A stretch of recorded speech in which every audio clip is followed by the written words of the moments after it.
भगवान ने इस संसार को रचना किया है।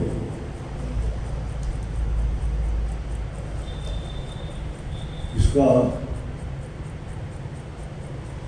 पीछे बहुत से रहस्य है। कितना भी इस संसार में अवतार पुरुष आए, कितना भी वैज्ञानिक आए, साइंटिस्ट, इसको पता ही नहीं चला इस संसार का रहस्य। सत्ययुग चला गया, ठीक आधार पूरी युग शुरू हो गया। तो इतना लंबी आयु में थी, किसी को भी पता नहीं चला इस संसार का रहस्य क्या है, कहाँ से आते हैं, इसलिए आते हैं, अब कहाँ जाना है। इस सवाल का उत्तर कोई साइंटिस्ट, कोई दुनिया का आदमी नहीं पता। लेकिन महापुरुष ने बताया वो तुम्हारा अंतर्जामी है, वो तुम्हारा अंदर ही बैठे सब कुछ देख रहे, क्या कर रहे। तो इसी प्रकार वो फर्क बनाए, वही बोला कर्म ने बाद का रस्ती माँ फल से कदाच है। कर्म करने का तो अधिकार सबको दिया है, लेकिन फल का नहीं। जैसा हर स्टूडेंट को एग्जाम देने का अधिकार है, लेकिन नंबर कितना आएगा एग्जामिनर कुछ नंबर बैठे। तो हम लोग काम करके सोचता है ये भूल कर रहे हैं, ये गलत कर रहे हैं, तो ये इसी का बीच में हम लोग पूछते हैं अच्छा काम क्या है, बुरा काम क्या है, ये हम लोग को समझ में नहीं आता। इसी प्रकार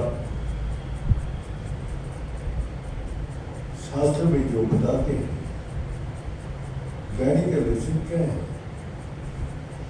वे पाप पुण्य से ऊपर है। जिसका पाप भी और पुण्य भी उसके विश्वास से नहीं कर सकते। पाप से दुख होता है और पुण्य से सुख होता है। लेकिन ज्ञानी के लक्षण यही बताते हैं, सुखे दुखे समाप्त, सुख आए क्या दुख आए उसका लिए बराबर है। तो इसीलिए भगवान ने 3 प्रकार कर्म रखे हैं, अतीत, वर्तमान, भविष्य। अतीत का सुधार कहाँ पे? वर्तमान में। हमने जो गलती करके आया वो वर्तमान समय पर हम उसका सुधार कर सकते हैं। और वर्तमान कर्म तो बड़ी भविष्य में, इसीलिए वर्तमान कर्म के ऊपर ज्यादा ध्यान महत्व करती है। तुलसीदास जी भी बताते हैं, जो काम करना है आज करो, जो आज करना है वो अभी करो। मैंने जो सुबह शीघ्र अच्छी काम जल्दी से जल्दी कर लो और से काला है, नहीं तो आज करूँगा काम करूँगा ऐसे करते करते शुभ कर्म को नाश कर। इसीलिए शास्त्र का अनुसार वर्तमान समय के ऊपर ज्यादा जोर दिया और उसके लिए क्या भी दिक्कत है, जो हमारा स्थूल शरीर ये सारे संसार से जुड़ा और भौतिक बाधा विघ्न को दूर करने के लिए हम लोग लगा रहे हैं। ये झंझट आ गया, वो बाधा आ गया, जहाँ भी हो, घर में हो, क्या दफ्तर में हो, क्या कर्म कोई स्थल में, बाधा तो आएगी। जब बच्चा का फर्स्ट सेकंड थर्ड होता है तो सभी बच्चों को परीक्षा देने जाते हैं, लेकिन जो क्वेश्चन का सही आंसर दे के आते हैं उसी के नंबर सही आते हैं। तो किसी का नंबर घट जाते, किसी का 99। तो ये जो कर्म का अनुसार के फल मिलता है। इसी प्रकार तो वर्तमान कर्म का समय हमने गलती कर दिया तो नंबर तो कम आएगा। वर्तमान समय के ऊपर हमेशा ध्यान देने के लिए बोल रहे सब। तो इसीलिए भौतिक बाधा विघ्नों को दूर करने के लिए भगवान ने स्थूल पूजा का विधि बताया। गौ माँ भगवान को मन बुद्धि चित्त स्थिर करके पूजा करो, तभी ये संसार बाधा दूर। अगर तुम पूजा कर रहे हो, अरे क्या हो रहा है, देख कौन आया, ये सब नहीं चले। उसी में घुस जाओ जो और कोई दूसरा चिंता दिमाग में ना आ जाए, उसी में स्थिर रहना ही तुम्हारा सारी बाधा भी दूर। हमको जो कोई विघ्न आते पूछते, मैंने बोला ठीक है तो इसको नियम से बात करो, तो ना बाधा विघ्न दूर। तो उसको मंत्र तो कर ही रहे, लेकिन बाधा जब तक दूर नहीं हो रहे उसका मन शांत नहीं हो, विश्वास ही नहीं आता कैसे। तो उसने जब उसका बाधा दूर हो गया तो मेरा को बोल रहे, जो नौकरी पाना आसान है, नौकरी छोड़ना बहुत कठिन है, बहुत फल है, ये करो वो करो फल करो। और जो कंपनी से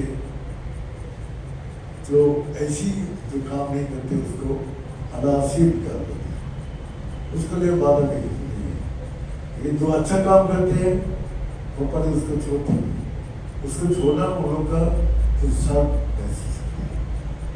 ये अच्छा आदमी ये इतना बढ़िया काम करके ये छोड़ के जाएगा, उसको बहुत पुकार अपना बाधा विघन को पार कर। तो उसने हमको गुरु जी नौकरी मिलना बहुत आसान है, नौकरी छोड़ना बहुत कठिन है, कठिन से कठिन है। आप क्या बोले, हमने बोला तो आपको तो पहले ही बताया जो सब सही हो जाए, लेकिन जब तक वो रिजल्ट ना मिलता है, फल नहीं मिलता है, किसी का अपनी दिल में चैन नहीं होता है, शांति नहीं होता है और विश्वास नहीं होता। जब मिलने के बाद उस बाधा में जब पार कर जाते हैं तब उसका विश्वास होता है। लेकिन एक बार दोबारा फिर जब होता है तो दोबारा भी वही हाल है, दोबारा भी वो अपना संशय आती है। अमेरिका में इतना आदमी को निकाल दिया, हम लोग का क्या होगा? अरे 3000 आदमी को निकाल दिया एक झटका में, तो बोली कि हम लोग का क्या हुआ? हमारा तुम पूजा पाठ अगर ठीक से कर रहे तुम सही रहोगे, वो लोग का नाम आए, उसके मैनेजर पूछे जा रही तेरा नाम आएगा नहीं, तो सबको सेव करने वाला वही जो हम नित्य पूजा करते हैं, उसी से हमको ये बाधा विघ्न को दूर करते हैं। लेकिन उसको विश्वास होता है तभी फल मिलता है, उसका निष्ठा बढ़ाते हैं, उसमें लगा तभी उसको बाधा विघ्न को दूर करते हैं। सांसारिक बुद्धि से महापुरुष से बोला, इसीलिए स्थूल पूजा का विधि है, ईश्वर पूजा का और भी कुछ विधि है। जैसे एक मंदिर है, एक मंदिर को खरीद करके जो कितना आदमी को रोजी रोटी मिलता है ये पता ही नहीं। जब यहाँ केदारनाथ में जो बाढ़ आए तो सारे रास्ते बंद टूट गए, सारी टैक्सी दुकानदार होटल यहाँ का जो थोड़ा करने के चलते हैं सब बेकार। एक केदारनाथ बद्रीनाथ गंगोत्री जयमती का मंदिर बंद होने से कितना लाखों करोड़ों आदमी का संसार जैसे जान है, करो तो क्या करो, जैसे जैसा फिर रास्ता ठीक होती गया, फिर चलती गई, फिर देखो उसका मन में कोई चिंता भाई नहीं है। एक मंदिर जो भगवान का महापुरुष आके उस मंदिर को प्रतिष्ठित किया और उस मंदिर में लाखों करोड़ों आदमी जाते हैं, कोई इसका में जा रहे, कोई ऑटो में जा रहे, कोई टैक्सी में जा रहे, कोई बस में जा रहे, सबका रोजी रोटी दे रहे और वहाँ दुकानदार लोग को प्रसाद करते हैं, माला करते हैं, सबका इसलिए मंदिर है, इसीलिए माला और प्रसाद खरीदते हैं। जूता रखने के लिए उसे टोकन देते हैं और वो भी जूता रखे रोजी रोटी उसको जो एकदम अपाय है तो उसको भिक्षा मिलती है। कितना बाहर का आदमी को भी मिलता है और जो वहाँ पुजारी का रोल है, कितना पुजारी लोग का कितना परिवार चलता है, उसको मंदिर साफ करने वाला आदमी है, उसको मंदिर को मैंने सजाने के लिए अलग है, लाइट जलाने के लिए अलग है, तो काफी आदमी को रोजी रोटी मिलता है। तो मंदिर एक हमारा फैक्ट्री को बनता है और एक हॉस्पिटल को तो मन में हमारा कमजोर व भय पैदा होता है, तो मंदिर में जाते हैं और मंदिर में जाके भगवान से हम प्रार्थना करते, प्रभु आप मेरा रक्षा करो, मेरा को बचा दो, मैं इस विपत्ति में पड़ा, मैं इस झंझट में पड़ गया। हजारों पेशेंट डिप्रेशन का पेशेंट जाके वहाँ माता लेके आते हैं, तो मनोबल लेके आते हैं, तो माता का दर्शन हो गया, माता का ये करके आया तो मेरा ताकत मिलेगी ही मिलेगी। और ऐसी होता है, उसका विश्वास उसको ताकत देते हैं और उस ताकत से वो बुद्धि सही मार्ग को ले जाते हैं और उसको काम कराते हैं। तो बुद्धि का कितना महत्व है इस समाज के, तो ये ऋषि महर्षि को पहले से समाज का एकत्रित करने के लिए ये सब विधि विधान रखे गए, जो बाहर का संचारिक बाधा विघ्न को दूर करते। अब ये सब बाधा विघ्न तो दूर हो गए, कभी मन बेचैन, तो इसलिए मन को शांति के लिए क्या दिया? मंत्र। मंत्र का अर्थ है मन का जहाँ अंत होता है वहाँ से मंत्र शुरू होता है। तो मन जब मंत्र करते करते स्थिर हो जाते, जब मन अब इधर उधर नहीं भटकते, अंदर अपार आनंद और शांति। लेकिन ये सब चीज़ टेम्पररी है, क्योंकि ये तो हमने सुना है, पढ़ा है और करते हुए हमको मिला है, लेकिन इतना 100% हमको विश्वास पैदा नहीं होता। करता तो है, निकालता भी है, लेकिन 100% विश्वास नहीं। विश्वास लाने के लिए हमको अंदर चाहिए ज्ञान। ज्ञान बिना विश्वास नहीं पैदा कर सकते। इसलिए भगवान ने मन को शांति के लिए मंत्र दिया और ज्ञान के लिए उसने ध्यान दिया। ध्यान करो। ध्यान क्या होते हैं?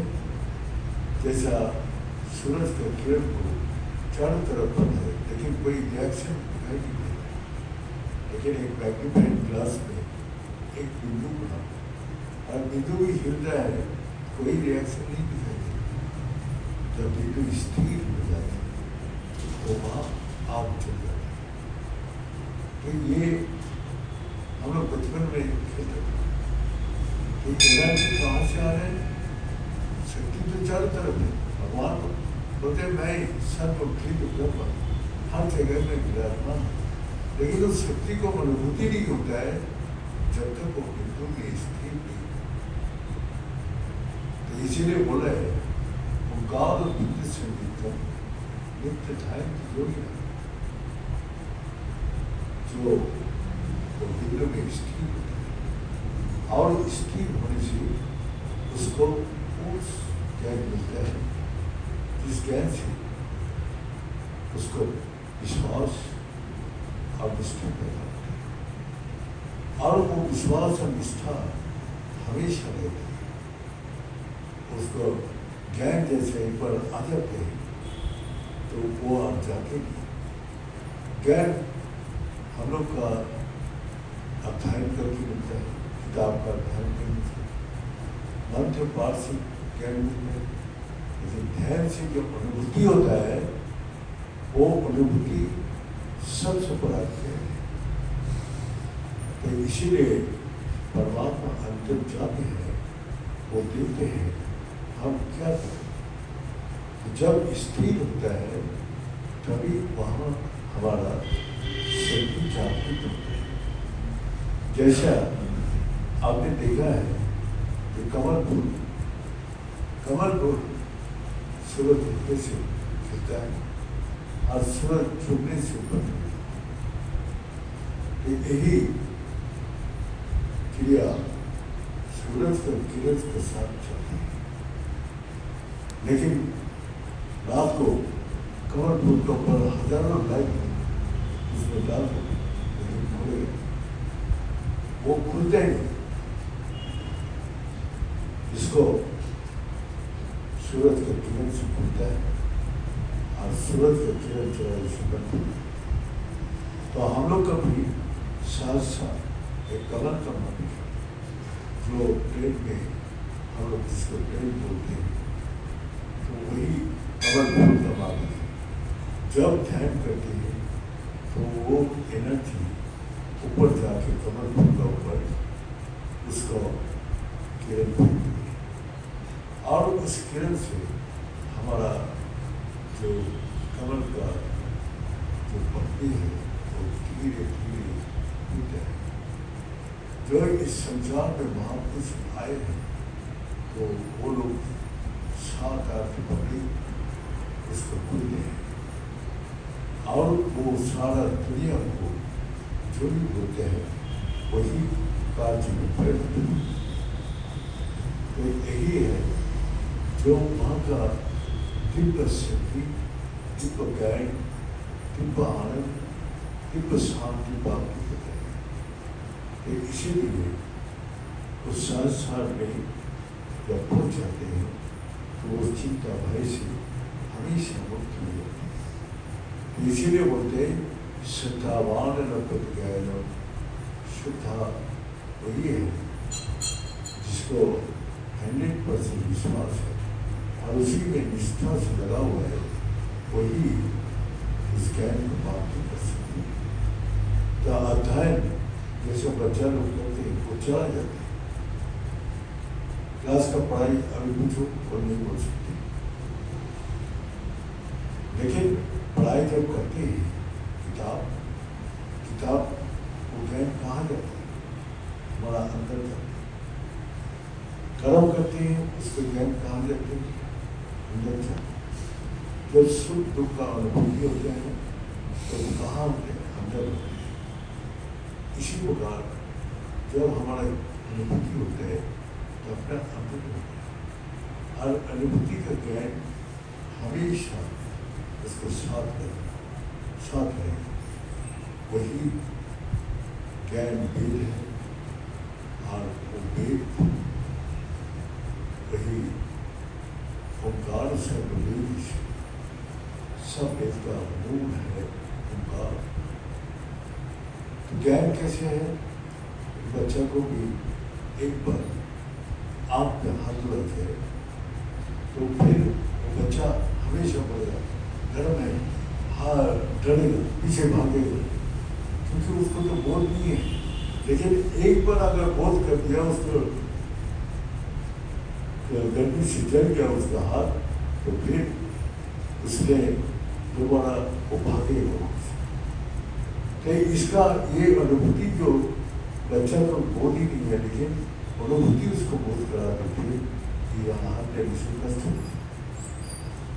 दूसरा बार बिजली का तार नहीं दिखाई, पंखा लाइट नहीं दिखाई, लेकिन अगर आपको देखना है तो बिजली का हाथ में तार लगा दो, एक पल का अंदर पैर से सील तक तुमको सब कुछ बोल देगा, एक पल का अंदर। तो इसी प्रकार ये जो परमात्मा का अनुभूति है, ये तो बिजली का तार का मतलब, जब उसको झटका लगता है तब पता चल जाते है अंदर कोई ताकत है जो मेरा को कंट्रोल में करती है। हम उसको कंट्रोल नहीं कर सकते, हम उसको सरेंडर कर सकते हैं, लेकिन हम उस परमात्मा शक्ति को कंट्रोल नहीं कर सकते। हम वो शक्ति को अर्पण जब कर देते हैं तो उसी में हमें समा देते हैं। जैसे पंखा घूम रहे, बिजली अगर चला जाए तो पंखा नहीं चल सकता। बिजली का अकेला रहे उसका प्रकाश नहीं है। इसी प्रकार दोनों का संयोग है, हमारा देव और आत्मा का संयोग है, जिससे हम सब कुछ अनुभूति कर रहे हैं। इसलिए परमात्मा का अनुभूति एकमात्र वो ध्यान से होता है। जो ध्यान से जो ज्ञान मिलता है वो हमेशा हृदय में रह जाते हैं और वो आपको सब चिंता भय से हमेशा मुक्त कर देते हैं। आज ऐसा ओम पूर्णमद पूर्णमिदं पूर्णात् पूर्णमुदच्यते पूर्णस्य पूर्णमादाय पूर्णमेवावशिष्यते। ओम शांति शांति शांति। सच्चे दरबार की, अरे सदगुरु भगवान की, अरे शंकर भगवान की, अरे माता जगदम्बे की। हर हर महादेव। ओम पूर्णाय पूर्णरूपाय पूर्णानंदप्रदायिने संसार सागर तरतराय संभवाय नमो नमः।